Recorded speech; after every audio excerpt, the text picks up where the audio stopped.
everyone. This is Avijit Singh. Welcome to a Chartsarefun weekly session. This is for the week of January 6th. Recording this on Sunday, January 12th. Interesting week. The market, after a few days in the early January reversal higher, pulled back sharply this week. In particular, the non-farm payrolls that came out on Friday turned out to be very strong. The market was expecting about 160,000 or so jobs to be added 256,000. Unemployment rate fell from 4.2 to 4.1. Market is concerned about interest rate cuts further. Now the projections are only one cut for the entire year. So market, is uncertain about how the inflation data will come out next week. So that's part of the concerns, because that will further add to Chair Powell's decisions and the FOMCs in general. We know that given where the economy is holding strong, and if due to tariff concerns and other concerns of inflation, any chances of rate cuts being subdued or almost taken off, market may not like it. So we look at few things. We'll look at the 10-year yield. We'll see how it has been climbing. We know that it hit a bottom of 3.6% just about when the September rate cut came, the first 50 basis point cut. From the 3.6, it has climbed significantly higher. It has a nice cup and handle pattern from 3.6 to 4.5, broke above it, measures to a target almost at 5.4. So look at the 10-year yield chart. We look at a key indicator of market breadth and also a cycle indicator of intermediate bottoms and tops in the market. That has been pulling down from a peak around, by that I mean the New York Stock Exchange Summation Index, the market breadth indicator of all stocks of the New York Stock Exchange, has pulled back from a peak early October from near 1100 to near minus 400 now. So we look at that. We believe that that indicates potential chances of a market rebound and intermediate bottom or intermediate cycle bottom. And so we look at that. In particular, this session today will focus on semiconductors. We feel that semis are indicating more upside in the market, unlike what the S&P chart is indicating, which bears are looking for a bearish head and shoulder breakdown. We'll look at that as well.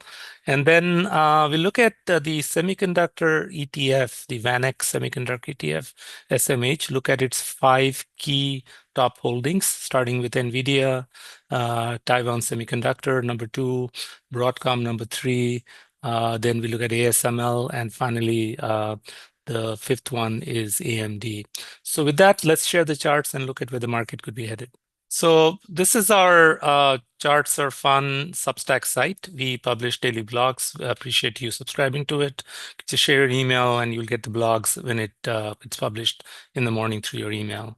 Our YouTube site is also Chartsarefun. We publish these videos weekly, so whenever it's published, we appreciate you subscribing to our channel and liking the videos. If you please like our videos. Barron's put out an article. As you can see here, the beginning of the year, talk to the market pundits. Market pundits have been quite bullish. In fact, going into end of the year, when you got the average consensus in the market for 2025, the average projection was closer to 6,700, and the market ended near 5,900. So that's about a 14% rise expected in the market, and the EPS growth rate for 2025 is also expected at 14%. So here, Barron says, though there's a rocky start, this is the last few days of pullback. Overall, the market pundits seem to be quite, bullish or seem to be quite optimistic about opportunities ahead. That said, the article right below talks about bond yields rising and why that's a problem for stocks. So here it even says that traders now just see one rate cut in 2025. There is the CME market probability indicator of rate cuts that now has almost a 0% chance of a cut in January, which is coming up later this month from an FOMC meeting. But looking forward for the entire year, there's now only about one cut, which is supposed to, according to pundits, expected in the second half of the year. So now let's look at the 10-year yield chart, the TNX, and this shows a beautiful cup and handle. We can see on the left-hand side, the left rim of the cup is about 44.93, which is about 4.49. Pull down to bottom of the cup at 36.03, which is 3.60, right before the September 50 basis point cut. The 50 basis point cut came, but the 10-year yield went the other direction. Instead of going down with further rate cut expectations, market actually gave a signal to the Fed that they thought that the 50 basis was a bit too much. Market thinks that there's going to be heated inflationary concerns coming up, economy heating up.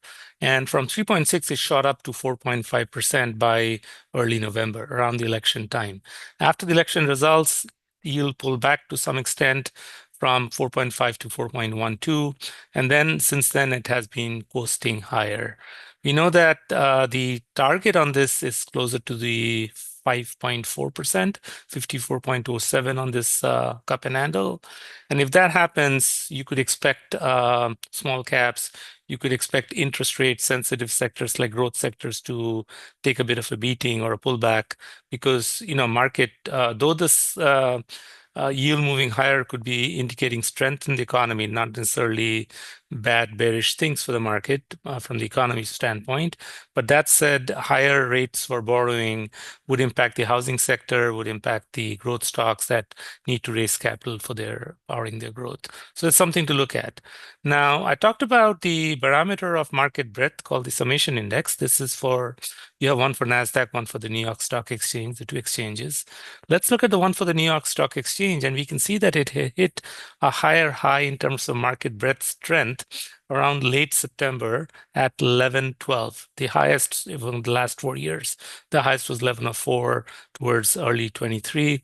It hit 1112. But that said, from the 1112 in early October, over the last 3 months, if you count the number of candles here, each candle is a weekly candle. You're talking about 15 consecutive months of decline to lower lows, lower highs, lower lows. From 1112 to now, it's at minus 411. We feel if you look at the cycle indicators of other drops from the peak to the bottom, these are typically 10 to 12 weeks. So here you see 1, 2, 3, 4, 5, 6, 7, 8. Almost 8 weeks. This one here is 1, 2, 3, 4, 5, 6, 7, 8. It's about 8. Some are a little longer, like this one, because it had a temporary climb and then fell. So this one is closer to 12 weeks. We are here at a cycle of 15 weeks of downside. And look at RSI. Extremely oversold, more oversold than any time in the last 4 years. Even when we had the bear market pullback in 2022, we did not see RSI go as deep as it's now. So very oversold RSI. MACD is at a lower low from what we saw from 23 October when the market had hit an interim bottom. And indicates that possibility that we are an intermediate term oversold from a cycle perspective, and it could expect some form of an upswing. And these upswings typically can go on from 4 to 6 to 8 weeks. So we could expect some form of an upswing in the Summation Index, which means market breadth could improve, which means we could see some upside reversal in the market. But if you look at the S&P 500, the daily chart, this is a classic head and shoulder formation. The left shoulder here, the neckline is about 58.30. That's the horizontal line as support. 6017 was the left shoulder, back to the 58.53. It's closer to 6100, 6099.97 was the head, pulled back to the 58.32. The right shoulder was a little higher than the left shoulder, 6017 to 6049, tested 58.29. Another attempt higher to a lower high, pulled back and closed right at that neckline, below the neckline at 58.27. Take the measured target on this from 6,099 to 58.32 or 58.29 if you take the lower low there. That's roughly, you're talking about 270 points or so. So subtract 270 from 58.30, you're talking about 55.60 is where the target is, which is not too far from the 200-day, which is climbing, 200-day moving average near 55.72. So that's where the bears are looking for the market to break down. That said, as this is at the point of breaking lower, which we'll find out over the next few days, with CPI data expected on Wednesday, if any chance of a hot CPI print, if it shows month over 0.4, you could expect market to not like that news, and it could perhaps break down from this head and shoulders. We'll see what happens. But so far, RSI is hanging in there. It's not at a lower low. MACD histogram is at a higher low. We can see that it was much deeper in December to late December to now is at a higher low on the histogram. It's a possibility that we could revert out of here and go higher. Now, what's the key indicator of that? Why we seem to be a bit bullish? One was, of course, the summation index having pulled back for last 15 weeks, set up for a rebound. Most important is the semiconductors. That is a very bullish looking chart on the semiconductor ETF, the VanEck Semiconductor SMH. We call this an ascending triangle pattern. The resistance line where the horizontal line can be drawn is about 263, and we can see a pattern of higher lows is where the ascending pattern comes from. If this breakout above 263 shapes up from a 199 to a 263, you're talking about 64 points. If you kind of add that to the 263, you get a 327. That's the measured upside target if we get a breakout on this. Key breakdown here that happened on July 17th was the China chip war and concerns of significant restrictions on American chip sales in China and so on. So that was a news article. If you go back and look at history, this is on July 17th, and chips tumble on China trade worries. So that was a particular day where the semiconductor ETF gapped down, but that top, in this case, when you have a gap, that's the top of the gap, that's the bottom of the gap. That gap right there was at 263, very close to that, is what it slightly exceeded in the rise at the beginning of last week. We know that the CES conference happened, the Consumer Electronic Conference. There's a lot of bullishness of NVIDIA CEO Jensen Huang giving the keynote. In fact, that's the day NVIDIA topped out, the day after the CES talk. He gave it on Monday, Tuesday morning, early morning. It opened at the tops, and from there it pulled lower. We look at the NVIDIA chart shortly, but from an SMH, this here has a gap to close. It also has an ascending triangle pattern. And so far, RSI is hanging in a neutral region around the 50. It hasn't broken down below the 50 towards the 30. MACD is hanging in at the zero line and could be poised to climb along with RSI, taking this ascending triangle breakout. So let's look at the top 5 components of the semiconductors. So this is the VanEck Semiconductor ETF. Look at from net percent of assets weight-wise, almost 20%, 19.55 is NVIDIA. The next one is Taiwan Semi at 12.55. Broadcom at 9.5, ASML at 5, and AMD at 4.5. So let's look at the top 5 in the individual charts.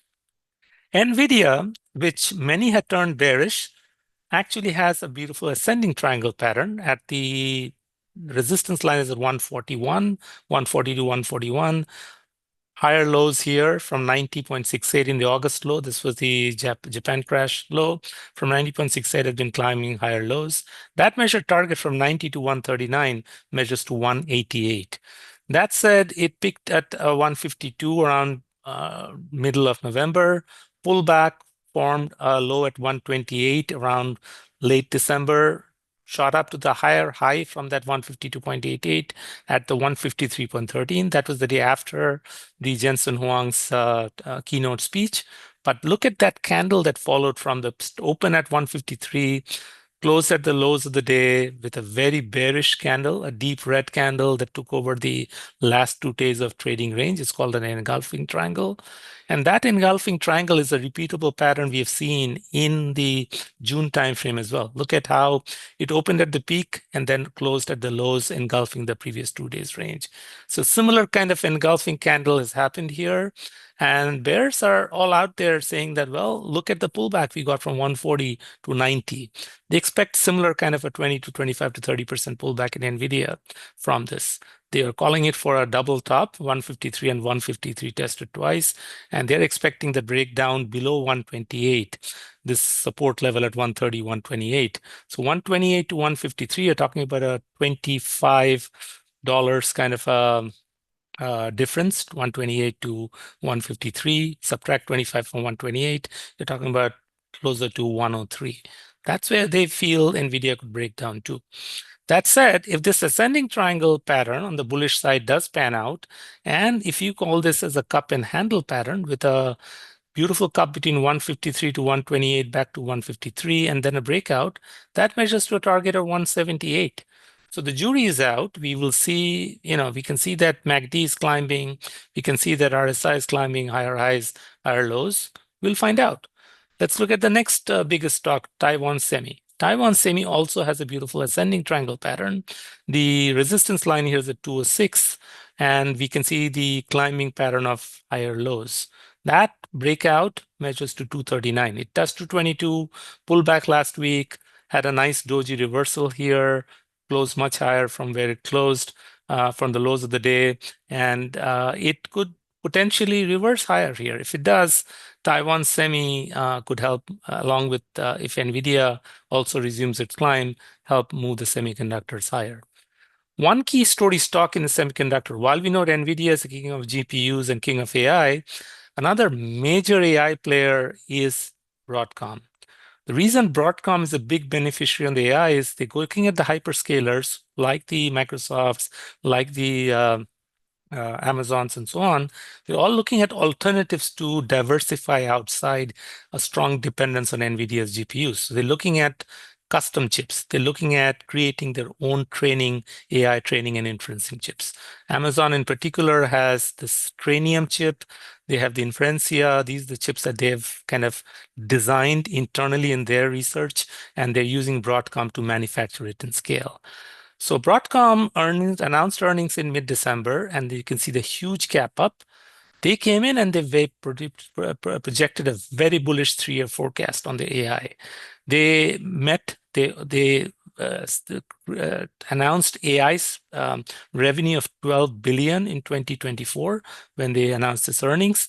That's like over triple of 3.8 billion they had in 2023. So the pattern of growth was huge, a triple from 3.8 trillion to 12.8 billion. And more importantly, they said for the next 3 years, from 2024 to 2027, they expect the AI spending, just the capital, just the opportunity of the market space from 60 to 90 billion is where they see the AI chip industry or the opportunity to be. And they expect to take a significant share of it. So you're talking about compound addressable market growth of 60% over the next 3 years. And that is what the market rejoiced with, a huge gap up in the Broadcom stock. This is a beautiful pennant shape, pattern of lower highs, higher lows. You could say that last Friday on the earnings, on the non-farm payroll, it kind of broke below the pennant, but we have to see if this turns out to be just a, like, call it a head fake, and then it starts resuming its climb. But if this bullish pennant breaks out higher, we're talking about new highs way above 250, closer to the 400 is where this could climb, for something for us to watch. And we'll see what the Broadcom does. But this is also a very bullish looking pennant, much higher volume when it climbed, gapped higher, and then in the last few days the decline was much lower volume. So we'll see where Broadcom indicates. And we know that this is their AI demand, that they hit $1 trillion valuation now after this tremendous strong, expecting 60 to 90 billion of AI revenue spent by 2027 is the optimism. Now, a key supplier to the wafer industry, supplier to the fabs, is ASML. It's a company out of Netherlands, Europe's largest chip supplier in terms of chip lithography. This is the photolithography equipment that every fab has to use to etch the chips. So that photolithography supplier had a big pullback. Unfortunately, market didn't like the revenue projections in October, had a very deep pullback, but then a nice base has formed since there. You can see a cup here from 645 to 757, 112 points added to 757, measures to 869. It had a cup and handle with a gap breakout in early January and a shallow pullback.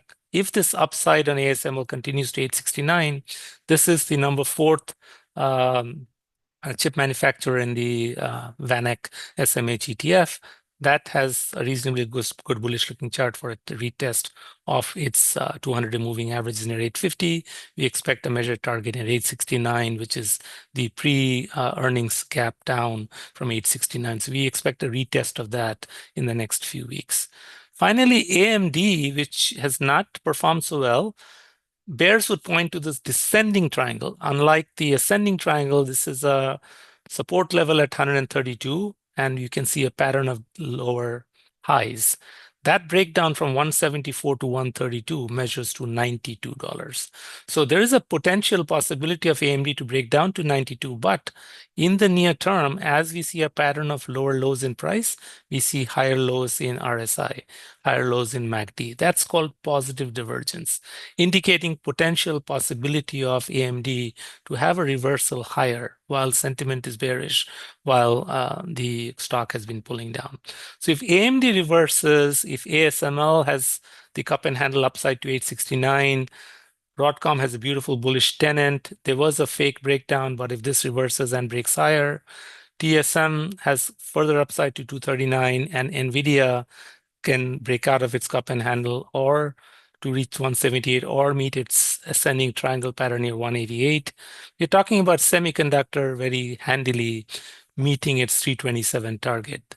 If semis are going to be moving higher, I would expect QQQ and S&P to be hitting higher highs as well. So this, I'm not saying that bears have not a reason to worry. There are concerns from the 10-year yield going up to 5.4%. There are concerns with S&P's head and shoulder breakdown to test its 200 moving average near 5570, 5560 is the target of the head and shoulder. That said, let's just be optimistic. Maybe the semis pull the market higher, and looking at the summation index and the 15-week of downside, we might get a cyclical reversal higher in the market climbing to higher highs in the next couple of months with a maybe peak in March. From March, I would expect a pullback of the market, maybe 10 to 15% correction. But for now, let's just be expecting the head and shoulder, this to be a fake out, market reversing higher, and from there climbing to a higher high. With that, good luck investing. We'll talk to you next week.